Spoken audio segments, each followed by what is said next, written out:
radical forgiveness, and battling cancel culture. That and more coming up.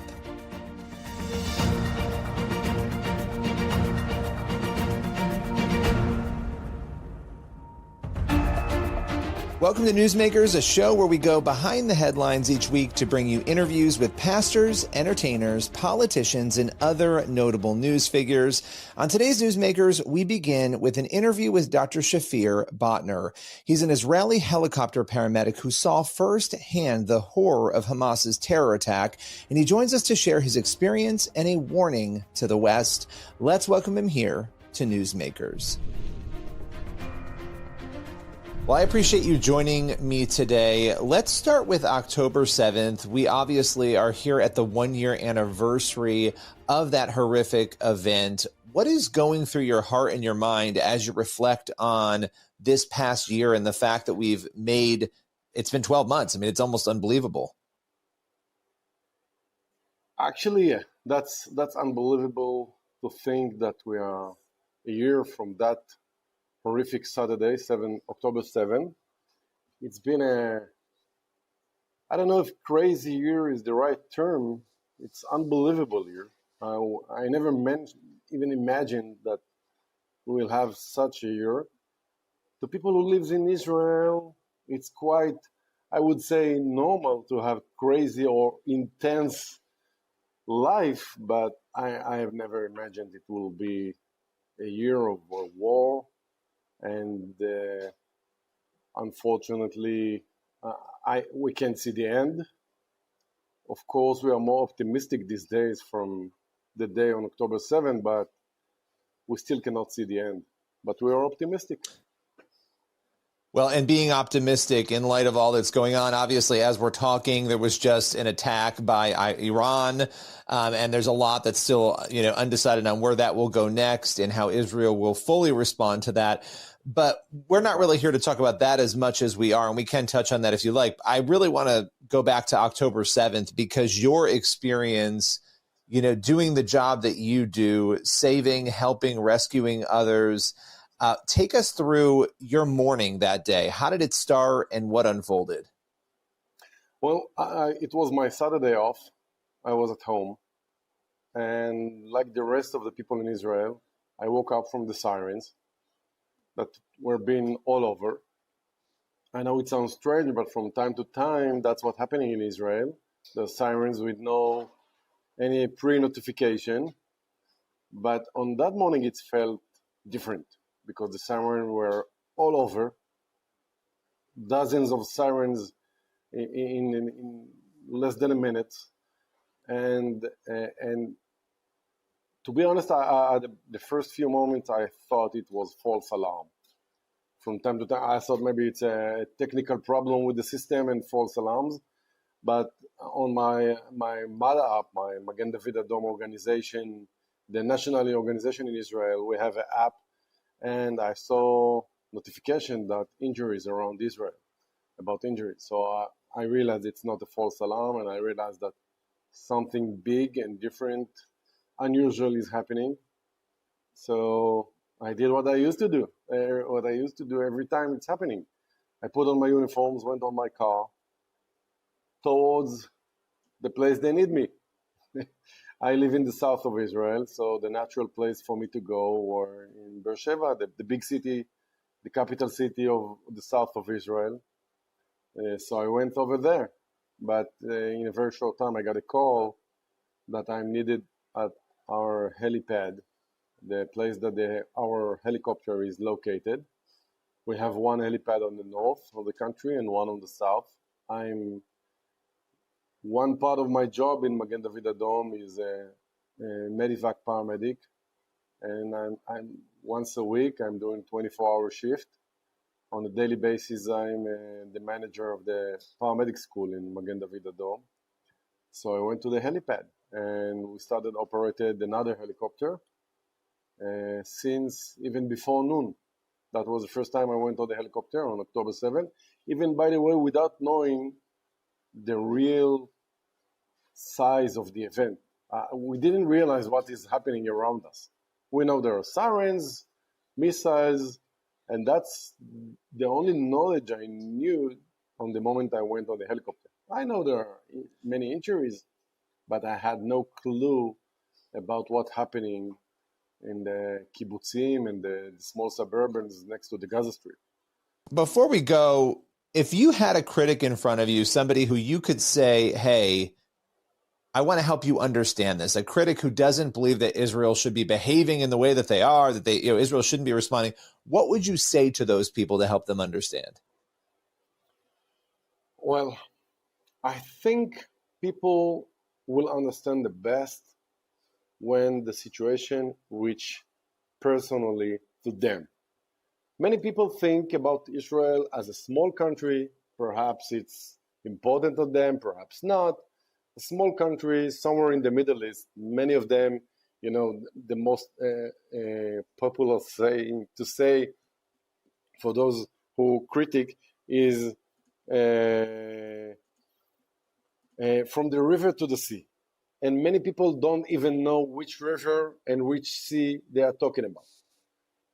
And what I can say to them, Israel is just on the front line in a bigger game, which the players in that game is the United States, China, Iran, and Russia. We are just a tiny piece that right now in the front line in a much bigger game, and you might be next. The people in Europe, the people in the United States, regardless if they like or dislike Israel, if you will not stand next to us right now, you will be next. Look what's happening in Europe. The governments in Europe, the anti-Semitic waves in Europe, the growing of the radical Islamic groups in Europe, and even in the States. Look at the universities. Look what's happening now. You are going to be next. That's what you need to realize. You don't have to like us. You don't have to be a fan of Jewish or Israeli people. If you will not open your eyes and see the radical groups growing, you will be next. That's what I have to say to other people. You don't have to like me. Look on yourself. Well, thank you. I so appreciate your time today. God bless you. Appreciate it. Thank you, and thank you for having me. Continue to pray for the peace of Israel and the Middle East during this contentious time. We'll be right back with more Newsmakers in just a moment.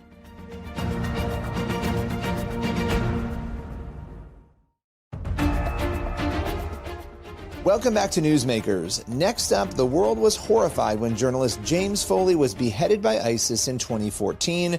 His mother, Diane, joins us to share her faith, her experience, and her path to peace. She also joins to talk about the work she's doing to help other hostage families. Let's welcome Diane to Newsmakers. I want to thank you for joining me. And before we get into any bits and pieces of the story, and I want to talk about the foundation, I want to talk about James. I want to talk about your son, Jim, first, and who he was. I think too often people get lost in the headlines and they don't get to actually hear who a person is. And so tell us a little bit about your son. Sure. Jim was the oldest of our 5 children, friendly, curious little boy, a voracious reader, wanted to be read to as soon as he could read. He just was always reading. Very good listener, too, even as a young kiddo. He liked to hear what other people's stories were. So when he finally found journalism, he really felt like he'd found his passion. He wanted to understand why people went to war, what happens to people in the midst of war, civilians, children, what are the effects? He truly loved it and was just kind of an intrepid sort of kiddo. He didn't need much in the way of things. He's just had interest in people. When going back to 2012, when did you first realize that something was wrong, that Jim was in trouble? Well, we realized rather acutely because he did not call on Thanksgiving 2012. And that Jim always called on holidays. He always was in touch. He was very good about that, always reassuring us he was fine and asking how we were. So when we did not hear from him that Thanksgiving, it was kind of an ominous silence. And it was the next morning when two of his colleagues called to tell us Jim had been kidnapped very near the border of Turkey when he was trying to come home. He was en route to meet these colleagues on the border. You know, hearing that as a mother, when you first had that information come to you, what went through your heart and your mind? Well, we just couldn't believe it had happened, because Jim had had a 6-week imprisonment in Libya when he had been held as a political prisoner when he was covering that. And that was in 2011, and he miraculously came home, and we thought that was kind of a fluke, that was rare. And so for it to happen again, it was like, it was a shock. And it was very different because this kidnapping was only witnessed by his fixer, who couldn't figure out who the captors were. He just vanished for the next 9 months. Whereas the other kidnapping, it was witnessed by a New York Times reporter, and we knew where he was. So that was at least reassuring. This time we had no idea if he was dead or alive for the next 9 months. So it was horrible. It really was. So let's talk about the James Foley Legacy Foundation. Let's talk about the work you're doing, because this is important. And you took that pain, you turned it into purpose. Talk a little bit about the programs, what you're doing, and how you hope to continue helping those families. Well, Bill, what's interesting, I think, as a parent, is sometimes we don't know what our children become. And Jim was always a loving son, but I never realized his really unique gifts that really came out amid his horrible imprisonment and torture. And a lot of that was brought out in Jim, the James Foley story. That was a friend of his that wanted people to know who he was as a person. So that film taught me a lot and helped me to see how our prayers and his prayers helped Jim to endure. So Jim just aspired to be a man of moral courage. He really felt really good journalism required a courage to report the truth, to look at all sides, and to try to, as best one could, to present that truth to readers, if you will. So when we started the foundation, we aspired to inspire ourselves and others to, including our government, including journalists, to also aspire to that kind of moral courage, to dare to do the right thing by prioritizing the return of innocent U.S. nationals who are targeted simply because they're U.S. nationals, and to make our policies help them to come home, and to also help journalists to know how to be safer, particularly if they were freelancers and aspiring journalists, like youngsters who aspire to be a journalist. How can they be as safe as possible while doing this important work? So those were our aspirations. And 10 years later, it's really miraculous how many good people stepped up to make things better, truly. I mean, we started the foundation within 3 weeks of Jim's murder. And by June of 2015, the President Obama ordered a total review of non-government review as well as government review. So that meant interviewing victims like myself, other families. What did the government do right? How did the government fail? And they set up our current U.S. hostage enterprise. So wow. That enterprise is what we now currently continue to engage with on a daily basis, really. We do research with hostage families and experts to find out what areas still need work. We need to work on deterrence, Billy. We obviously, don't want to incentivize any more of this. Thankfully, our research shows at present that has not happened. So we're grateful for that, but we need more research so that they stop using innocent people as political pawns, like they're using in Gaza right now, or like Russia and China are using at present. So we still have many challenges, but there has been much progress, Billy. And I'm very grateful to the many people who've made that happen. I'm very grateful to you for giving us this time today, sharing your journey. It's incredibly powerful, and I just appreciate you. Thank you for joining us. Oh, thank you, Billy. God bless you and all you do. Find out more about Diane's incredible work at jamesfoleyfoundation.org. We'll be right back in just a moment with more Newsmakers.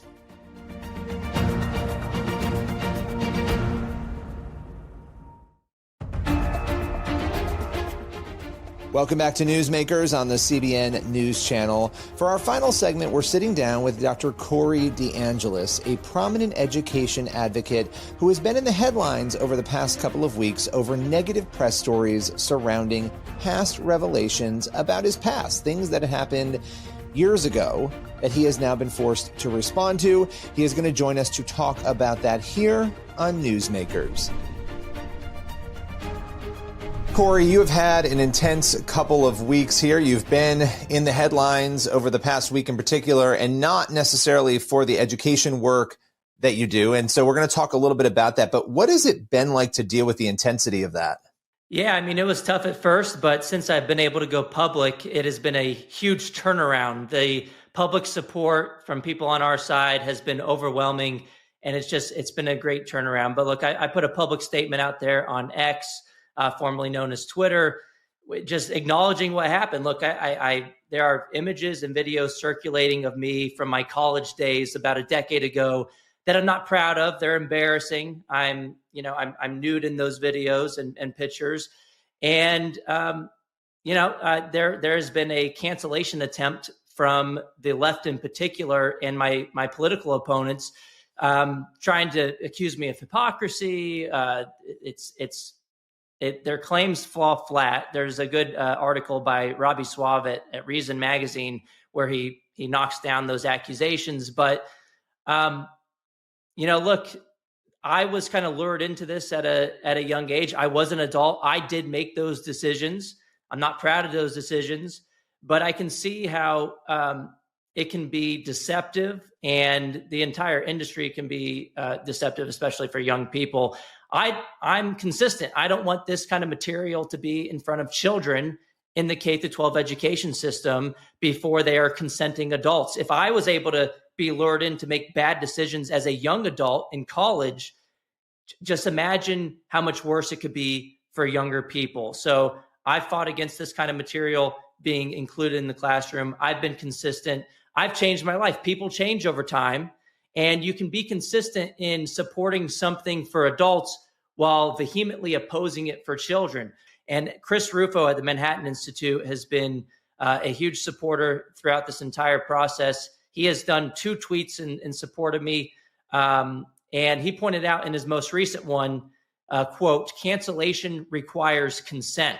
Well, guess what? I do not consent to this smear campaign, mudslinging. It is something dug up from my past, something, again, I'm not proud of, and something that fuels my fire to keep this material away from children. There are a lot of parents maybe watching or listening to this, and they may want to know what it was that kind of led you into it. What were the things that they need to be looking out for, maybe that they can, whether it's this issue or some other negative pathway, maybe the lies you believe, the things that maybe led you there, anything you can share on that might be helpful to those people as they watch younger people in their lives? Yeah, I got into it thinking I was going to be a fitness model. I was really into working out at the time. I had friends who really liked working out at the time. That was kind of my passion.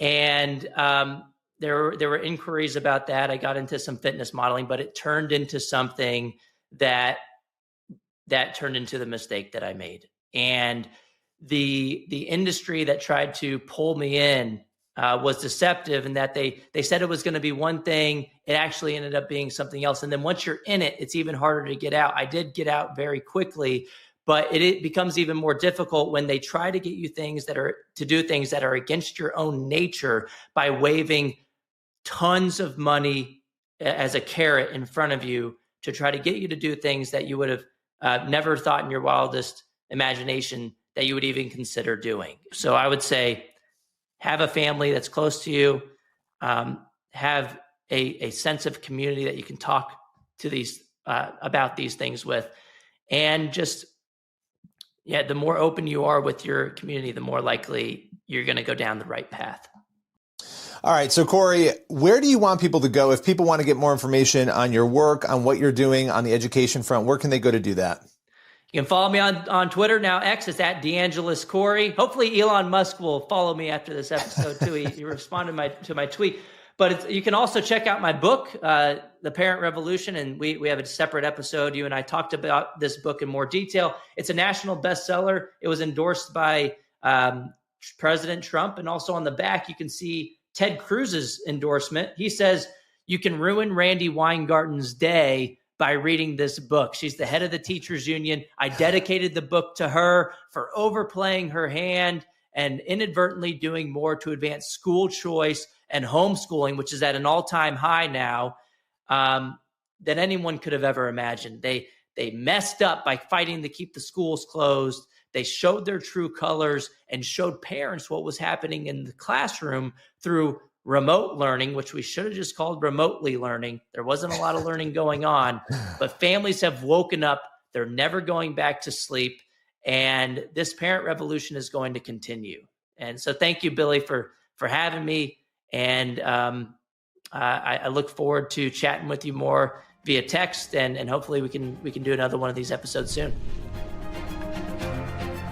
Continue to pray for Corey DeAngelis as he starts to explore faith in the wake of this story. We'll be right back in just a moment with more Newsmakers on the CBN News Channel.